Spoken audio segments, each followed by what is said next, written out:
بسم اللہ الرحمن الرحیم۔ شروع اللہ کے نام سے جو بڑا مہربان نہایت رحم والا ہے۔ کہ کینگرو حلال ہے یا حرام، زرافہ، ان بیچاروں کو تو ان جانوروں کا پتہ بھی نہیں تھا، تو اب میں ان کا مذاق اڑانا شروع کر دوں گا۔ اجتہاد ہی تو اسلام کی خوبصورتی ہے، قیامت تک آپ نے حالات و واقعات کو دیکھ کے کسی رزلٹ تک پہنچنا ہے۔ تو یہاں پر بھی یعنی اجتہاد کے معاملے کے طور پہ چیزوں کو دیکھا جائے گا۔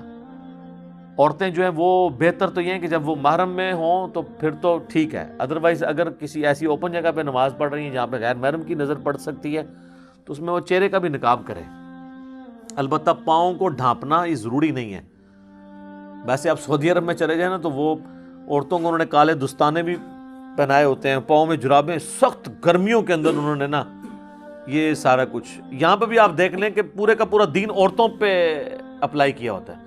میں نے کئی یعنی لوگ دیکھے ہیں جو خود انہوں نے داڑھیاں بھی نہیں رکھی ہوئی ہیں اور عورتوں کو سر سے لے کے پاؤں تک انہوں نے نا ہر چیز چھپا کے رکھی ہوئی ہے، ایون کالی اینکیں بھی لگائی ہوتی ہیں آنکھوں کے پردے کے لیے۔ میرا خیال ہے اپنے حصے کا اسلام بھی تقریباً جو ہے نا آدھا انہی کے اوپر ہی ڈال دیا ہوتا ہے۔ تو ہم تو نہیں کر سکتے تو عورتوں کے لیے جو ہے نا زندگی مشکل کریں۔ تو اگر کوئی عورت لمبا کوئی اس طرح کا پہننا چاہتی ہے ضرور کرے، لیکن یہ اوبلیگیٹری نہیں ہوگا۔ قرآن میں واضح یعنی موجود ہے کہ وہ چیزیں جن کے لیے چھپانا یعنی ایک عام حالت میں بھی یہ کھلی رہتی ہیں چیزیں۔ تو چہرہ جو ہے بہرحال اس میں احتیاط کرنی چاہیے اگر غیر محرم کے سامنے، اگر گھر میں ہے تو پھر آپ کوئی مسئلہ نہیں۔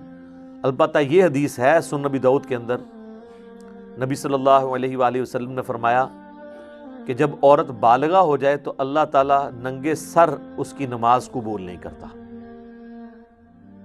نابالغ چھوٹی بچی ہے تو وہ ننگے سر بھی نماز پڑھ سکتی ہے، بالغہ عورت ننگے سر نماز نہیں پڑھ سکتی۔ اور ننگے سر کا مطلب اس کا سر پورا، اس کے بال ڈھانپے ہوئے ہوں اور ایسی چادر اس کے اوپر ہو جس میں سے بالوں کی سیاہی بھی باہر نہ چمکے، کیونکہ جسم چھپایا جاتا ہے نا، کپڑا تو اسی مقصد کے لیے پہنا جاتا ہے۔ اگر آپ اتنا باریک کپڑا پہن لیں کہ جسم نظر آئے تو وہ تو آپ کا ستر نہیں ہے۔ جس طرح آج کل بہت کاٹن کے باریک اگر کپڑے آپ نے سفید رنگ کے پہنے ہوئے ہوں تو جسم اندر سے نظر آ رہا ہوتا ہے، کالے ہوں تو پھر بھی پردہ رہ جاتا ہے، یا کوئی ڈارک کلر کے، اس میں بھی کوشش کرنی چاہیے موٹا کپڑا۔ اس طریقے سے اگر باریک دوپٹہ سر پہ اوڑا ہوا ہے، ویسے عورتوں کو یہ بات پتہ ہے وہ ڈبل ٹرپل کر کے اوڑھ لیتی ہیں، بال نکلے ہوئے نہ ہوں، بالغہ عورت ہے تو اس کی نماز قبول نہیں ہوگی اگر ننگے سر وہ نماز پڑھ رہی ہے۔ اچھا، اس کو مس یوز بھی کیا گیا ہمارے لوگوں نے نا پردے کی ترغیب دلانے کے لیے۔ میں نے خود ایسی پوسٹیں دیکھی ہیں فیس بک پہ جن پہ لکھا ہے کہ جو عورت ننگے سر رہتی ہے اللہ اس کی نماز ہی قبول نہیں کرتا، اس کو اس رنگ میں بدل دیا۔ حالانکہ وہ الفاظ یہ تھے کہ جب عورت بالغہ ہو تو ننگے سر نماز قبول نہیں ہوتی، یعنی نماز کی حالت میں اس کا سر ننگا نہیں ہونا چاہیے۔ یہ اسی طریقے سے وہ جیسے صحیح بخاری میں حدیث ہے نا، اس کا ترجمہ بھی انہوں نے غلط کیا ہوا ہے کہ سب سے بہتر وہ ہے جس کی سب سے زیادہ بیویاں ہوں۔ صحیح بخاری کی حدیث، سر قرآن میں تو لکھا ہوا ہے کہ یہ صرف اجازت ہے 2 3 یا 4 تک، اور پھر اللہ تعالیٰ نے فرمایا اگر خدشہ ہو انصاف نہیں کر سکو گے تو 1 پہ اکتفا کرو۔ قرآن میں تو 1 کو پریفریبل کہا گیا ہے، زیادہ کی اجازت ہے۔ اب وہ بخاری کی حدیث ہمیں بھی ایک دفعہ کسی نے بھیج دی، میں نے کہا میں پڑھوں مطلب یہ حدیث، تو وہ حدیث کچھ اور تھی۔ وہ عبداللہ ابن عباس شادی کی ترغیب دلاتے ہوئے کہہ رہے تھے، چونکہ اس زمانے میں بھی یہ ایک چیز آ گئی تھی نا، بخاری مسلم میں کئی احادیث اس پہ گواہ ہیں، کئی صحابہ نے حضور سے کہا کہ ہم شادی نہیں کریں گے، اور ایک 3 صحابہ والی حدیث بھی ہے، اور بھی کئی احادیث ہے۔ تو نبی علیہ السلام نے فرمایا رہبانیت اسلام میں نہیں ہے، نکاح میری سنت ہے، جو میری سنت احراز کرے گا وہ مجھ سے نہیں ہے۔ تو اسی کانٹیکسٹ میں نا عبداللہ ابن عباس بیسیکلی نکاح کی ترغیب دلا رہے تھے۔ ترغیب دلاتے ہوئے انہوں نے کہا کہ جو سب سے بہتر انسان تھا نا اس کی تو اتنی ساری بیویاں تھیں، یعنی نبی علیہ السلام، کہ نبی صلی اللہ علیہ وآلہ وسلم نے اتنی بیویاں کی ہوئی تھیں۔ سب سے بہتر انسان اللہ کا متقی پرہیزگار بندہ تو وہ ہے، تو شادی کرنا کوئی عیب والی بات نہیں ہے۔ اگر یہ عیب ہوتا تو اللہ کے نبی علیہ السلام نے تو زیادہ شادیاں کی ہوئی تھیں۔ جو مخلوق میں سب سے بہتر تھا یعنی رسول اللہ افضل الخلق، اس کا انہوں نے ترجمہ اس طرح کنورٹ کر دیا کہ سب سے بہتر وہ ہے جس کی سب سے زیادہ بیویاں ہوں۔ تو وہ ہم تھوڑی سی عقل اپنی بھی استعمال کر لیا کریں کہ یہ ترجمے کس طریقے سے کس طرف لے کے جائے. اور بعض کا ایسے ہو جاتا ہے تھوڑا سا وقف کرنے سے رکنے سے, اٹھو مت بیٹھو, اگر آپ اٹھو مت کے اوپر رک جائیں تو اس کا مطلب ہے اٹھو مت بیٹھ جاؤ, اور اگر آپ نہ رکیں تو اٹھو پہ رک جائیں, اٹھو مت بیٹھو تو اس کا مطلب ہے اٹھ جاؤ. ایک ہی جملہ ہے, تھوڑی سی اس کی ٹون بدلنے سے, وقت کرنے سے, بدلنے سے کیا بن جاتا ہے. تو وہ لوگ اپنے اپنے مطلب اس میں سے نکال لیتے ہیں. تو اس طرح حدیث کے اندر جو ہے وہ یہی ہے کہ جو بالغہ عورت, اس کے ننگے سر نماز نہیں ہوتی, اس کو سر ڈھانپ کے نماز پڑھنا پڑے گی, یہ اس کا مطلب ہے. واش روم جانے کے لیے بھی سر ڈھانپنا کوئی ضروری نہیں ہے, غسل کرنے کے لیے بھی سر ڈھانپنا کوئی ضروری نہیں ہے. عام حالت میں عورت اپنے گھر میں ریلیکس رہنا چاہتی ہے, اس کو کسی بھی صورت میں اس طرح کے اضافی کپڑے رکھنے کی ضرورت نہیں ہے اگر کسی غیر محرم کی اس پہ نظر نہیں پڑ رہی. البتہ بعض یعنی جسم کے حصے وہ ہیں جو آپ محرم سے بھی سوائے اپنے خامند کے اس کو لوگوں پہ ایکسپوز نہیں کریں گے. اس لیے قرآن میں ہے کہ ایک اضافی چادر سینے پہ رکھنی ہے, اور عورتیں رکھتی ہیں, گھروں میں بھی رکھتی ہیں, عام حالت میں بھی, وہ اپنی جگہ. میں بات کروں چہرہ کھلا ہونے کے, یا ایون ایک عورت اپنے باپ کے سامنے آتی ہے, اس نے ویسے دوپٹہ لیا یا دوپٹہ اس کا گر گیا, بال ظاہر ہوئے ہیں, تو اس کے باپ کے لیے تو وہ پردہ نہیں ہے اس کے بالوں کے ساتھ. باپ بیٹی کا تو رشتہ بہت عظیم ہے, ٹھیک ہے, تو وہ معاملہ بالکل الگ ہے. تو اس طرح چیزوں کو مکس کرنے کی ضرورت نہیں ہے.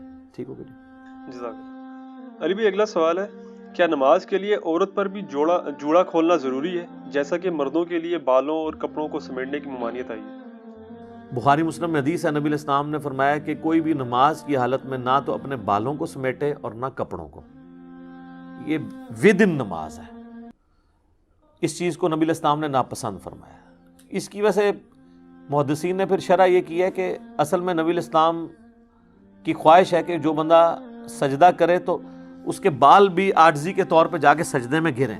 اگر اس نے سر پہ کوئی ٹوپی نہیں پہنی ہوئی ہے تو اس کا جوڑا نہ باندھے, یا پگڑی پہنی ہے, ٹوپی پہنی ہے, پھر تو خود بخود بال نہیں جا کے گریں گے. جوڑا کرنے کی نماز کی حالت میں اجازت نہیں ہے. ویسے اگر کوئی مرد جوڑا کر لیتا ہے کوئی حرج نہیں ہے, لیکن وہ کندھوں سے اوپر اس کے بال ہونے چاہیے, اس سے نیچے نہ. بال کو سمیٹنے کے لیے آپ جیل بھی لگا سکتے ہیں, صحیح بخاری میں موجود ہے, مسلم میں. اما عائشہ کہتی ہیں کہ نبی علیہ السلام کے بالوں کو میں گوندا کرتی تھی, اس میں گوند استعمال ہوتی تھی, بال بہت گھنے تھے تو چپکا دیا کرتی تھی بالوں کو, ایک جگہ سیٹ رہیں. تو رکھ سکتے ہیں آپ. یہ جو جوڑے والا معاملہ ہے نا کہ عورت جوڑا یعنی کھولے اور بالوں کو سیدھا کر کے نماز پڑھے, یہ جوڑے میں پڑھ سکتی ہے, بالکل پڑھ سکتی ہے. اپنے گھر میں پڑھ رہی ہے تو بالکل ٹھیک ہے. رہا پبلک پلیس کے اوپر اس طرح کا جوڑا بنانا کہ وہ سر پہ اس طرح ابھرا ہوا باہر سے نظر آئے, جس طرح کئی عورتیں جو ہیں وہ اپنے بالوں کو نمایاں کرنے کے لیے, اپنے جسم کے نمائش کے لیے حرکت کرتی ہیں, وہ تو غلط ہے. وہ تو صحیح مسلم میں حدیث ہے نا کہ نبی علیہ السلام نے فرمایا کہ 2 اس قسم کے جہنمی ہیں جن کا عذاب میں نے بھی نہیں دیکھا, اتنا سخت عذاب ہے. ان میں سے پہلی کیٹیگری ان لوگوں کی ہے جن کے ہاتھ میں کوڑے ہیں, یعنی ویسے حکمران یا ایسے جلاد جو لوگوں کو ناحق مارتے ہیں. اور دوسری وہ عورتیں جو مٹکنے والیاں, مردوں کو اپنی طرف مائل کرنے والیاں, اور ایسا لباس پہننے والیاں کہ گویا وہ ننگی ہوں, یعنی اتنا چست لباس یا اتنا باریک کہ اس میں سے جسم ڈھلک رہا ہو, جن کے سر بختی اونٹوں کے مانند ہوں گے. یہ آپ دیکھیں عرب میں اگر آپ چلے جائیں نا تو کئی عورتیں جو ہے نا یہ اتنا بڑا اوپر جوڑا کر کے نا یوں کر کے حجاب لیا ہوتا ہے. یہ کون سا حجاب ہے جس میں آپ اٹریکٹ کر رہے ہیں کسی کو؟ اس قسم کا جوڑا نماز ہو یا نماز کے باہر یہ ویسے ہی غلط ہے.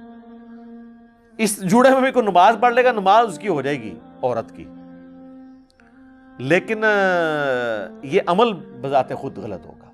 ایون مرد کے لیے بھی جو ہے یہ صرف ترغیب کے لیے ہے کہ وہ یعنی ان کاموں سے بچے کہ نماز کی حالت میں وہ جوڑا یا کپڑوں کو نہ سمیٹے. اب بعض کا لوگ پینٹ میں نماز پڑھ رہے ہیں, اب سجدے میں جانے لگتے ہیں تو تھوڑی سی پینٹ ان کو سمیٹنی پڑ جاتی ہے, ادروائز پینٹ پھٹ سکتی ہے, تو وہ اتنی چوڑی نہیں ہوتی, ڈریس پینٹ نہ ہو تو وہ ایک معاملہ الگ ہے. یہ چیزیں پریفریبل ہیں. یہ اس طرح کی چیزیں نہیں ہیں جن سے حلال و حرام کا مسئلہ اخذ ہونا شروع ہو جائے. بہتر یہ کہ عورت جو ہے وہ جوڑے کو اوائڈ ہی کرے, بال سیدھے رکھے نماز کے لیے بھی, لیکن بعض اوقات وہ وقتی طور پہ سمیٹنے پڑ جاتے ہیں, کوئی حرج نہیں ہے. اور اس میں ایک میں شرعی مسئلہ بتا دوں, بخاری مسلم میں یہ بھی حدیث ہے, عائشہ کہتی ہیں کہ نبی علیہ السلام ہمیں حیض کے بعد جب غسل کا حکم دیتے تو حکم دیتے کہ جوڑا کھول کے ہم غسل کریں, اور عام غسل جنابت میں آپ ہمیں چٹیا یا جوڑا کھولنے کا حکم نہیں دیتے تھے, یعنی جو بال باندھے ہوتے تھے چٹیا, تو وہ بس چٹیا کے اوپر ہی ہم پانی بہا لیں, بس سر کی جڑ تک پانی پہنچ جائے. عورتوں کو اللہ نے یہ آسانی دی ہے کہ وہ حیض کا غسل تو بال کھول کے کریں گی, اس زمانے میں تو پانی بھی ایشو تھا, اور عام جو غسل ہے نا اس کے لیے ان کو کوئی پانی اتنا زیادہ استعمال کرنے کی ضرورت نہیں. لیکن آج کل تو ویسے ہی مسئلہ نہیں ہے, شاور ہے, پانی کھلا ہے, زمین نے اپنے خزانے اگل دیے, اب تو یہ ایشوز ہی ختم ہو چکے ہیں. ٹھیک ہو گیا. جزاک اللہ.